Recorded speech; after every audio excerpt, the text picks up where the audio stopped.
요한복음 3장 16절부터 19절까지를 다시 한번 봉독해 드린 후에 설교를 시작하겠습니다. 하나님이 세상을 이처럼 사랑하사 독생자를 주셨으니 이런 저를 믿는 자마다 멸망치 않고 영생을 얻게 하려 하십니다.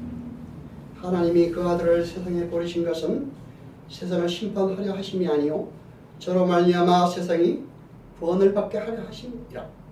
저를 믿는 자는 심판을 받지 않은 것이요 믿지 아니하는 자는 하나님의 독생자의 이름을 믿지 아니하므로 벌써 심판을 받은 것이니라. 그 정죄는 이것이니 곧 빛이 세상에 왔을 때 사람들이 자기 행위가 악함으로 빛보다 어둠을 더 사랑한 것이라. 아멘. 여러분, 금방 봉독해 드린 바와 같이 요한복음 3장 16절은 하나님이 세상을 이처럼 사랑하사 독생자를 주셨으니 이는 저를 믿는 자마다 멸망치 않고 영생을 얻게 하심이니라 라고 봉독해 드렸습니다. 그렇죠? 하나님께서 그렇게 독생자를 보내신 이유가 저를 믿는 자마다 멸망치 않게 하기 위함이라고 했습니다. 그러니까 여러분, 그러면 그 독생자를 믿지 않는 사람들은 어떻게 된다는 말입니까? 멸망한다는 말입니다. 만일 하나님의 독생자이신 예수 그리스도께서 이 땅에 오시지 않았다면 모든 인류는 하나도 빠짐없이 멸망으로 돌아갈 수밖에 없다는 말입니다. 이 멸망이라는 단어에서 생각해 보겠습니다.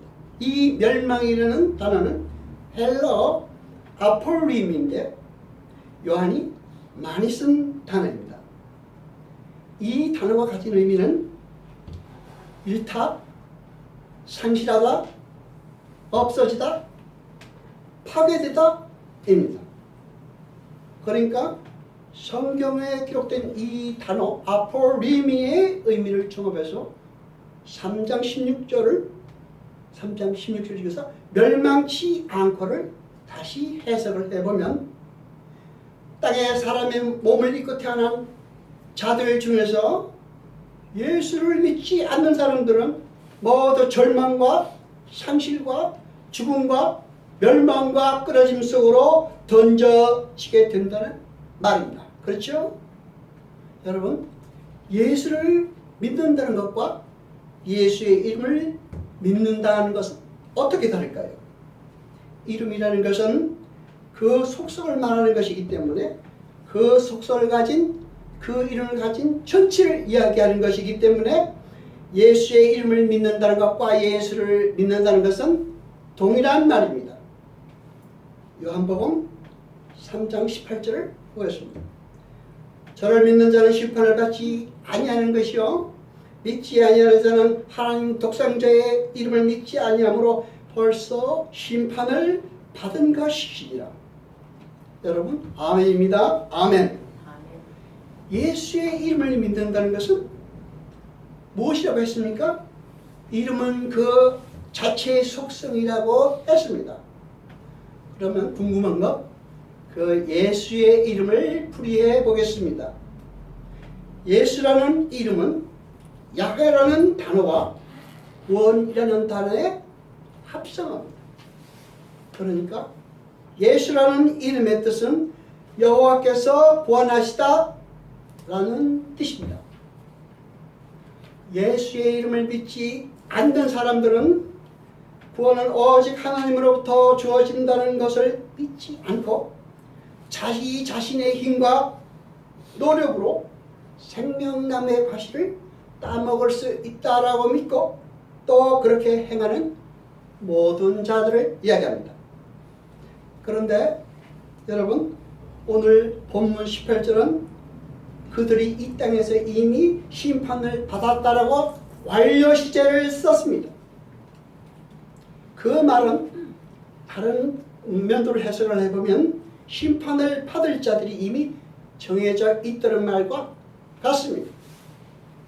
성경은 모든 인간들이 다 그 행하여 각기 제 길로 갔다고 말하고 있습니다. 성경은 모든 사람이 한 사람도 빠짐없이 전부 더러운 자로 다 찍혔다고 말하고 있습니다. 모두 멸망으로 떨어지는 운명이라는 말입니다. 그런데 하나님께서 창세전에 택하신 어떤 무리들을 위하여 예수 그리스도를 보내셨습니다. 그래서 우리는 구원은 오직 하나님께로부터 나온다는 고백을 할 수 있게 된 것입니다. 그리고 성경은 그러한 자들을 예수 이름을 믿는 자라고 부르는 것입니다. 우리의 믿음은 이렇게 하나님의 일하심의 결과로 주어지게 되는 것입니다. 그래서 우리는 그것을 은혜라고 하는 것입니다. 그렇다면 이렇게 멸망의 자리에서 예수의 이름을 믿는 자들의 모습이 이 땅에서는 어떻게 나타날까요? 또 무엇을 근거로 그가 예수의 이름을 믿는 자라는 판단을 할 수 있겠습니까? 요한복음 1장 12절을 보겠습니다. 영접하는 자, 곧 그 이름을 믿는 자들에게는 하나님의 자녀가 되는 권세를 주셨습니다. 아멘. 보시다시피 성경은 영접하는 자를 그 이름을 믿는 자라고 확실히 기록하고 있습니다. 여러분은 예수를 영접해야 하는 것입니다.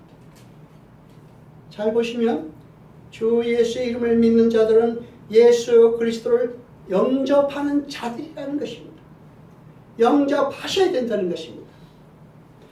하나님의 말씀을 쫓아 삶을 살아내는 사람들은 세상의 기본 질서와 틀을 거부하는 자들입니다. 그리고 그러한 자들의 삶이 옳다고 인정하여서 그 삶을 자기 자신의 삶으로 받아들이는 자들을 가리켜 영접하는 자, 예수의 이름을 믿는 자라고 우리는 부르는 것입니다. 그러나 빛이신 예수 그리스도의 십자가를 외면하고 여전히 이 세상의 삶의 원리인 어둠을 살아가고 어둠을 살아가는 그 자체가 바로 심판받은 자들의 삶이며 정죄받을 짓이라는 것을 성경은 명확하게 이야기하고 있습니다. 여러분, 우리는 전부 티끌 아파의 상태에서 하나님의 은혜로 이렇게 살아난 사람들입니다. 그렇죠? 그러면 우리는 다른 사람들을 함부로 평해서는 안 되는 것입니다. 우리는 하나님의 주권을 인정하고 하나님께서 우리 각자에게 가장 알맞는 환경과 상황을 허락하신다는 것을 믿고 자기 자리에서 최선을 다하면 되는 것입니다. 이렇게 하나님의 사람들은 모두 다 자기의 상황과 조건 속에서 하나님의 일하심을 보는 자들인 것입니다. 이렇게 요한은 하늘에서 주시지 않는 사람이 아무것도 받을 수 없다라고 하나님의 주권을 인정한 후에 계속해서 예수 그리스도가 진정한 사랑이시며 자신은 신랑의 친구라고 비유를 들어서 예수님을 높이고 있습니다. 여러분, 예수님께서 이 땅에 오신 목적이 이루어지는 것을 예수의 응함이라 합니다. 여러분, 예수님은 이 땅에 무엇을 하러 오셨죠? 하나님의 백성들의 죄를 짊어지고 십자가에 죽으러 오셨습니다. 그것이 예수님의 행함입니다. 그리고 그렇게 드러난 예수 그리스도의 성품을 하나님의 영광이라고 부르는 것입니다. 그렇게 드러난 하나님의 영광을 하나님의 형상이라고 부르는 것이며 그 하나님의 형상을 거룩이라고 하는 것입니다. 그러한 거룩은 하나님과 이웃을 사랑하는 사랑으로 나타나게 되어 있는 것이고 그러한 사랑의 삶이 자연스럽게 하나님의 계명을 지키게 만들어 줍니다. 우리가 이렇게 사랑으로 하나님의 계명을 따라 살게 될 때 성도의 하나됨 또한 나타나는 것입니다. 그리고 여러분, 우리는 그러한 삶을 성경이 말하는 예배의 삶이라고 부르는 것입니다. 믿음은 자기가 믿는 그 대상에게 자신의 삶을 거는 것입니다. 요한복음 3장 36절을 보겠습니다. 아들을 믿는 자는 영생이 있고 아들을 순종치 않은 자는 영생을 보지 못하고 도리어 하나님의 진노가 그 위에 머물러 있느니라. 아멘. 여러분 여기에서 영생이 있고와 머물러 있다가 현재형으로 쓰여지고 있습니다. 그 말은 지금 누리고 있고 지금 진노가 머물러 있다는 것입니다. 그 속에 우리가 지금 머물러 있는 것입니다. 그 속에 지금 우리가 머물러 있다는 것을 우리는 알아야 하는 것입니다. 기도하시겠습니다. 여호와 아버지 하나님 영광하시며 세세토록 영광과 찬송 받으소서. 말씀을 들을 때 깨닫게 하시고 우리로 진리를 알게 하소서. 이 모든 것 감사드리며 우리 주 예수 그리스도 이름으로 기도드리옵나이다. 아멘.